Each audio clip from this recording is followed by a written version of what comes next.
Avis vascular centre మన దేశంలోనే the best varicose vein hospital. అంటే నేను కొంచెం ముందుకెళ్ళి మాట్లాడినట్టు అవుద్దని చెప్పి ఆగుతున్నాను, కానీ యాక్చువల్గా నాకు ఒక సీనియర్ జర్నలిస్ట్ చెప్పారు, వారు చాలా సీనియరు.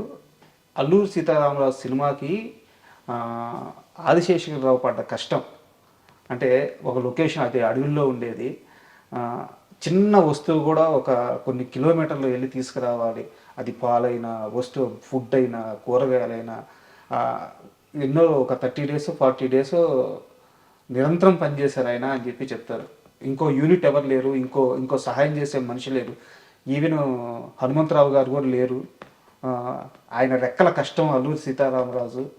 కరెక్టే, అది మామూలుగా కృష్ణ గారు ఎక్కువ కష్టము అంటే యాక్టింగ్ ఒకటే కాదు, డైరెక్టర్ కూడా. అవునవును, డైరెక్షన్ లేదు, బేర్ బాడీలో యాక్ట్ చేయాలి, లొకేషన్ మార్నింగ్ 7కి అవ్వాలి, సీన్ చూసుకోవాలి, అదన్నీ ఆయన.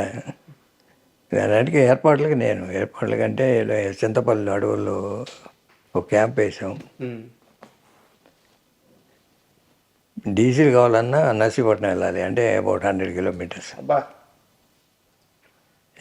పాలు కూరగాయలు కావాలంటే తుని వెళ్ళాలి, అది 150 kilometers ఉంది. లేకపోతే ఇంకేదైనా పెద్దది కావాలంటే వైజాగ్ వెళ్ళాలి. ఒక మొండి ధైర్యం అనుకోవచ్చు. తాగే నీళ్ళు కావాలంటే 7-8 kilometers వెళ్ళాలి, సెలవులు పారితే చోటకి వెళ్ళి తెచ్చుకోవాలి. 400 మంది యూనిట్ పడుకోవడం, భోజనాలు, మార్నింగ్ లెగవాలి, ప్రతిదీ చూసుకోవాలి మీరు. లొకేషన్ సెలెక్షన్ కానీ, ఏ సీన్ ఎక్కడ తీయాలని కానీ అన్నీ చేసుకునేవాళ్ళం. అంత ఆర్టిస్టులు, షెడ్యూలు, చాలామంది ఆర్టిస్టులు, పెద్ద పెద్ద ఆర్టిస్టులు ఉందండి. అవును, ఎవరికి ఏ జబ్బు రాకూడదు. మళ్ళీ ఒక డాక్టర్ని తీసుకెళ్ళాము. ఎన్ని రోజులు చేశారు సార్ అల్లూరి సీతారామరాజు షూటింగ్? అన్నీ 40 days కంప్లీట్ పిక్చర్.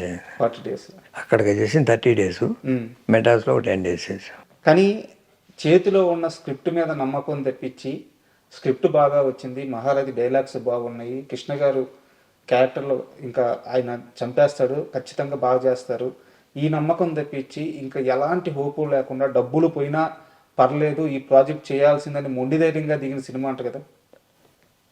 అదేం లేదు, మేము చేసుకున్న స్క్రిప్ట్లో మాకు ఆ కాన్ఫిడెన్స్ ఉంది. స్క్రీన్ ప్లే హనుమంతరావు రాశారు, అన్ని రెడీ చేసినాక కంప్లీట్ కాన్ఫిడెన్స్ ఉంది. బట్ మార్కెట్ ఉందా అలాంటి సినిమాలకు అప్పటికి? లేదు, అది నేను అడుగుతుంది. అది తెలుసు మీకు? మార్కెట్ లేదు, మాకు తెలుసు అది. బట్ స్క్రిప్ట్ మీద నమ్మకం ఉంది, స్క్రిప్ట్ మీద నమ్మకం ఉంది, మా అన్ని కమర్షియల్ ఇంగ్రీడియంట్స్ ఉన్నాయి అని. దాంతోపాటు కృష్ణ గారికి మంచి పేరు వస్తుంది, పేరు కోసం తీసిన సినిమా. ఆడుద్దని నమ్మకం మాకు 100% ఉంది. మాకు ఎక్కడ doubt right from starting, music అయినప్పుడు కానీ, లేకపోతే షూటింగ్ చేసేటప్పుడు కానీ ఎప్పుడు ఏ నమ్మకం లేదు. మేము ఫస్ట్ కాపీ చూసిన రోజు అదే అనుకున్నాం, రిలీజ్ అయిన రోజు అదే టాక్ వచ్చింది. సార్ నేను మహారాజు గారి కొడుకు చిట్టుబాబు గారిని కలిసాను సార్. కలిసినప్పుడు వేరే సందర్భంలో ఆయన చెప్పింది అదే, స్క్రిప్ట్ మీద, డైలాగ్స్ మీద, కృష్ణ గారి మీద సినిమా అవుతున్న నమ్మకం టీం మొత్తానికి ఉంది, కానీ అలాంటి సినిమాకి మార్కెట్ లేదు. ఒక మొండి ధైర్యంతో చేశారు, ఒక నమ్మి చేశారు అని చెప్పారనమాట. సో అదే అడిగాను సార్. అల్లూరి సీతారామరాజు గురించి నాకు ఇంకా కొన్ని ప్రశ్నలు ఉన్నాయి. దానికంటే ముందు కాస్త ముందుకెళ్తే, మోసగాళ్ళకి మోసగాడు తర్వాత కృష్ణ ఆల్మోస్ట్ సూపర్ స్టార్, అంటే ఇంకా ఆయనకు తిరుగులేని స్థానం వచ్చేసింది. అలాంటి సమయంలో తన కోసం రాసుకున్న స్క్రిప్ట్, తను డబుల్ యాక్షన్లో చేసుకోవాలనుకున్న స్క్రిప్ట్, దేవుడు చేసిన మనుషులు, దాంట్లోకి ఎన్టీఆర్ని ఎందుకు తీసుకున్నారు? ఎన్టీఆర్ని తీసుకొని మళ్ళీ అదే సినిమా వల్ల ఎన్టీఆర్తో ఎందుకు గొడవ పడాల్సి వచ్చింది? ఎన్టీఆర్ అంటే ఇప్పుడు పండంటి కాపురం నెక్స్ట్ కృష్ణ గారు రామారావుని ఎప్పుడు అభిమానించేవాడు ఫస్ట్ నుంచి. ఎప్పుడైనా మోసగాడు సినిమా ఆయనకు చూపించారు. చూపించినప్పుడు రిలీజ్ ముందు ప్రొజెక్ట్ ప్రివ్యూలు వేసే టైం ఆ రోజులు, ఇప్పుడు ఎవరు చూడలేదు కానీ ఆ రోజులు సినిమా చూసి చాలా బాగుంది బ్రదర్, బాగా చేసావు, కానీ ఒక సెక్షన్ ఆఫ్ ఆడియన్స్ మిస్ అవుతావేమో సినిమాకి అన్నారు. కానీ లేడీస్ సెక్షన్, ఆయన చెప్పినట్టే లేడీస్ సెక్షన్ మిస్ అయ్యాము దాంట్లో. మోసగాడు రాలేదు. పిక్చర్ హిట్ బాగా ఆడింది, అన్నీ ఉన్నాయి. ఆ ఉద్దేశంతోనే నెక్స్ట్ ఏదైనా ఫ్యామిలీ సినిమా చేద్దామని 12 కాపురం చేసాం. 12 కాపురం ఆల్ సెక్షన్స్ లేడీస్ మాస్ అందరి హిట్ అయినప్పుడు ఆయన 100 డేస్ ఫంక్షన్కి చీఫ్ గెస్ట్గా పిలిస్తే బెజవాడ వచ్చారు. అక్కడ థియేటర్లోనే కృష్ణ గారు మీతో సినిమా చేయాలని ఉంది బ్రదర్ అంటే అన్నగారంటే ఆయన వెంబటే అక్కడ స్పాంటేనియస్గా అనౌన్స్ చేశాడు, నేను నెక్స్ట్ పద్మాలయలో కృష్ణ గారి సినిమా చేస్తున్నాను, కృష్ణ సినిమా అని. ఎన్టీఆర్ ఆ తర్వాత ఏదో ఆంధ్ర స్టేషన్ గొడవలో ఆంధ్ర ఆయన సపోర్ట్ చేయటం, వాళ్ళు విభేదించడం, ఆంధ్ర స్టేషన్ సపరేట్ జయ ఆంధ్ర మూమెంట్ ఆయన సపోర్ట్ చేసి హంగర్ స్ట్రైక్ ఒక రోజు మెటాస్ పానల్ పార్టీలో కూర్చొని గవర్నర్ రిప్రజెంటేషన్ ఇచ్చి డొనేషన్స్ అన్ని కలెక్ట్ చేసి రైస్ పంపించాము. కృష్ణ గారు సపోర్ట్ చేశారని జయాంధ్ర ఉద్యమానికి ఆయన ఎన్టీఆర్ గారు. బట్ నేను అడుగుతుంది సార్, దేవుడు చేసిన అప్పుడు దేవుడు చేసిన మనుషులు చేద్దాం అనుకొని కథ హనుమంతరావు తయారు చేశారు. ఇద్దరు కలిసి ఆ ఫంక్షన్ రోజు 12 కాపురం ఫంక్షన్ రోజు తయారు చేసాం. ఆయన చేస్తాను చేయట్లేదు అనే ఉద్దేశంతో ఇంకో పిక్చరు ఏదో ప్లాన్ చేసాం. ఓకే. బట్ ఆయన సడన్గా చేస్తానన్నారు. ఓకే. ఏమంటే సింగిల్ షెడ్యూల్లోనే చేసాం 45 డేస్లో సినిమా. ఎప్పుడు అవైలబుల్ ఆర్టిస్ట్ అనేది తప్ప పలానా ఆర్టిస్టు ఉంటేనే సినిమా లేకపోతే లేదు అనేది లేదు.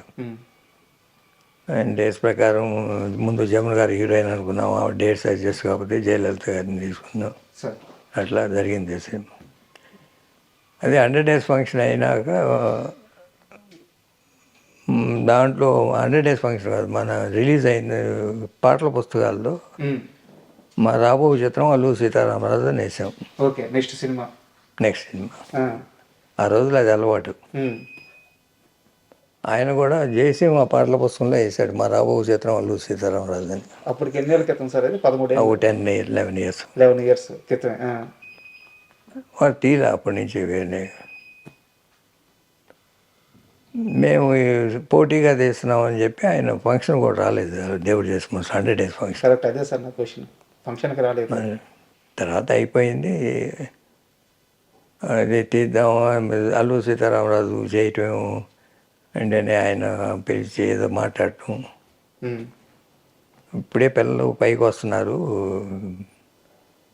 అది దాంట్లో లేదు, ఏమి కమర్షియల్ ఇంగ్రీడియంట్స్ లేవు, దెబ్బతింటారనేది.